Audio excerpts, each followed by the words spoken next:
L'histoire que je vais vous raconter maintenant est plutôt triste. C'est un truc qui m'est arrivé là récemment. Et c'est une histoire triste, mais qui peut arriver à beaucoup de gens. Surtout les gens qui ont l'idée de faire un potager sur leur balcon. Donc en fait, moi dans une vidéo très ancienne, je ne sais pas si je vous l'ai mis, je vous afficherai des photos au fur et à mesure. J'avais monté une espèce de jardin de terrasse en fait, avec des bacs en bois, j'avais mes pots dedans, et puis j'avais un système de pompe qui les remplissait d'eau et qui les vidait à intervalles réguliers pour arroser, enfin irriguer les plantes par en dessous quoi. Comme, en fait sinon j'oubliais de les arroser et elles meurent. Non, non. Donc j'avais fait ça, au début j'avais une dizaine de pots, puis 20, puis 40. Et puis la propriétaire de l'immeuble, elle était inquiète, elle disait que ça risquait de s'écrouler, etc. Moi, au début, je ne l'ai pas cru parce que c'était une terrasse en béton armé. Et quand je regardais au-dessus de ma tête, c'était plusieurs étages qui avaient l'air d'être pareils.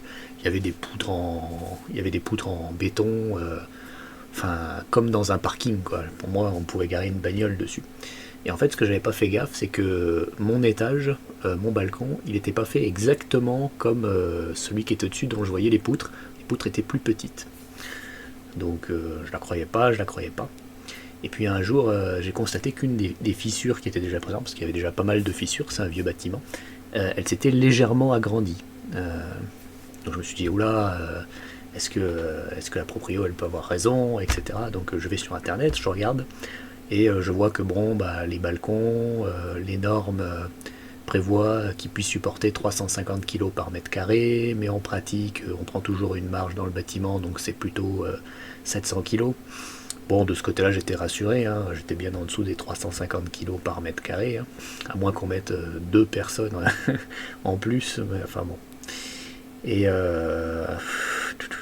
donc voilà. Mais par contre, ils expliquaient que bah, pendant la fabrication des terrasses, il arrivait assez régulièrement que les plans soient mal interprétés et que le ferraillage dans la terrasse il soit pas mis exactement donc à la bonne profondeur par rapport au dessus, comme il faut, etc.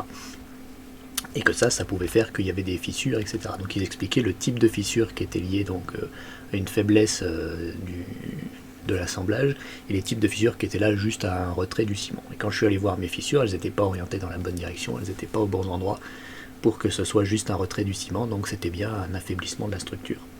En pratique, les fissures dans les balcons ne sont pas dangereuses tout de suite pour elles-mêmes. Quand il y a une fissure, ça ne veut pas dire que ça va s'écrouler tout de suite en fait. C'est tout à fait normal que quand l'acier travaille, on puisse avoir des fissures qui apparaissent, ou s'il y avait des fissures déjà existantes, si ça pousse un peu plus, qu'elles s'agrandissent. Même si ça indique que bah, ça a dû un petit peu plier quand même. Donc il y a quand même un effort, quoi.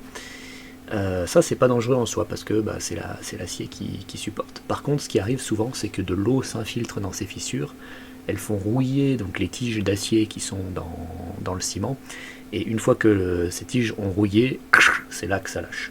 Donc c'est en deux phases. Donc le problème c'est que bon dans ma situation, bah déjà je suis inquiet, moi je voudrais pas, mais même je veux pas détériorer le bâtiment, donc j'arrête si ça fait des fissures qui s'agrandissent. Même s'il est possible que la fissure elle se soit agrandie toute seule sans raison, puisqu'il y en a de partout des fissures et que ça grandisse toutes, même dans les endroits où j'ai pas de plantes. Mais bon, voilà, je préfère être prudent, je peux pas courir le risque de dégrader un bâtiment ou de faire écrouler un balcon. Mais bon, donc ça déjà j'étais inquiet, pas totalement décidé, mais inquiet. Et puis il y avait un autre site où il parlait des normes du bâtiment et il disait bah, à l'époque où on a fabriqué les balcons, c'était fait bah, pour les gens, pour qu'ils aillent se promener dessus ou pour qu'ils aillent fumer, etc. C'était pas du tout fait pour mettre bah, des plantes en fait. Ça se faisait assez peu finalement. Et c'est quelque chose qui est plutôt dans une mode récente de vouloir cultiver des plantes sur son balcon en fait pour avoir des plantes aromatiques ou des légumes, etc. Et quand on le fait dans des pots en terre, et ben, c'est extrêmement lourd. Et du coup, même s'il y a des normes, en réalité, les balcons, ils n'avaient pas du tout été conçus pour qu'on laisse des poids importants longtemps dessus, quoi. Et donc, ils expliquent que ça, c'est un véritable problème. C'est-à-dire que les changements de mœurs sur l'usage des balcons font que bah, quand on fait un jardin sur son balcon, qu'on met plein de plantes, et ben, ça peut potentiellement abîmer le bâtiment ou il peut s'écrouler, quoi. Donc voilà, si vous avez un jardin, bah, sachez-le. Du coup, bah, moi j'ai travaillé à retirer toutes mes plantes. Voilà pour l'aperçu.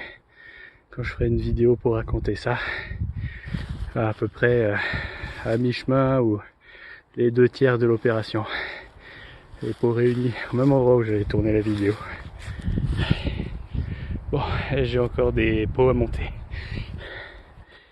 C'était plutôt un crève-cœur parce que j'en avais 40, ça faisait 2 ans que je travaillais dessus, j'avais fabriqué tout le système, c'était un peu ma collection de plantes à moi quoi. Et donc je les ai amenés en urgence dans la forêt, que je vous ai montré dans une vidéo précédente, et je les ai montés 2 par 2 à la main pour les poser dans la forêt. J'envisage de faire des trous et puis de les planter dedans, et puis je sais qu'il y en a plein qui vont mourir, et il y en a d'autres, j'espère qu'elles vont survivre. Donc quelque part, et ben ça, voilà, ça peut arriver à tout le monde. Qu'est-ce que je veux dire? Oui, non, quelque part, en fait, je vous avais parlé dans la vidéo précédente de l'idée d'essayer d'introduire des plantes tropicales ou des plantes déjà un peu du coin et de les aider et en même temps les mettre. Donc bah là, ça va être un peu dans cette idée-là, c'est-à-dire je vais mettre toutes mes plantes qui étaient sur mon balcon, je vais les planter dans la forêt. Il y en a plein qui vont mourir et il y en a certaines qui vont survivre. Je me doute bien que par exemple les plantes piment que j'avais, il y a de grandes chances pour qu'ils meurent. Par contre, bah, des trucs comme la monnaie du pape, ou l'astragale, ou la menthe, ou les framboisiers, je pense que tout ça, ça peut potentiellement s'adapter à la forêt. Après, c'est à moi de trouver un moyen pour qu'ils aient de l'eau, etc. Il faudra que je détourne des crues, quand il y a des crues, quand il y a l'eau qui descend en trombe, peut-être je peux faire des espèces de petits canaux et guider vers des bidons. Enfin bon. Donc voilà, c'était très dur, très chiant, très triste. Et ça peut vous arriver à tous. Donc renseignez-vous bien. Alors au début j'étais désespéré, mais après je me suis dit que je pouvais utiliser ça comme une opportunité par rapport à ce que j'avais dit pour essayer de peupler ma forêt, enfin diversifier son écosystème, ce qui est plutôt bien en fait. Et deux, je me dis je vais peut-être me mettre à la culture hydroponique sur mon balcon parce que c'est beaucoup moins lourd en fait. J'aurais juste besoin de mettre des tuyaux, j'ai pas besoin de faire circuler énormément d'eau dedans, j'ai pas besoin d'énormément de billes d'argile. En fait, les racines elles se déploient dans le tuyau, donc il n'y a plus que le poids de la plante et éventuellement on peut mettre 5 ou 10 litres d'eau, donc puis après ça serpente dans les tuyaux, donc le poids est négligeable en comparaison à la culture traditionnelle dans des pots en terre. Donc je vais essayer de faire ça à la place. Et puis, moi ce qui m'embête, c'est que par rapport au biomimétisme, ils disent qu'il faut faire pousser des plantes vivaces. C'est mieux parce qu'on n'a pas besoin de s'en occuper quasiment. Une fois qu'on a nos plantes vivaces, elles restent, elles perdurent. Et puis tous les ans, elles nous donnent des fruits, des trucs bien quoi. Que la culture annuelle, on a tendance à recreuser, on détruit l'écosystème à chaque fois. Donc pour tout ce qui est plantes vivaces, je peux plus faire du coup. Parce que culture hydroponique, c'est un système qui est assez peu robuste, hein, une panne d'électricité et toutes les plantes crèvent. Donc voilà. Donc c'est plutôt pour des cultures annuelles. Et par contre, je vais essayer de mettre des vivaces dans la forêt et des annuelles sur la terrasse. C'est-à-dire sur les territoires qui sont incertains, utiliser un mode de culture rapide, efficace, léger, facile à démonter, à transporter. Et sur des choses qui sont plus sur le long terme, sur le certain comme la forêt, des plantes vivaces, solides, qui s'enracinent profondément, qui grandissent, etc. Voilà.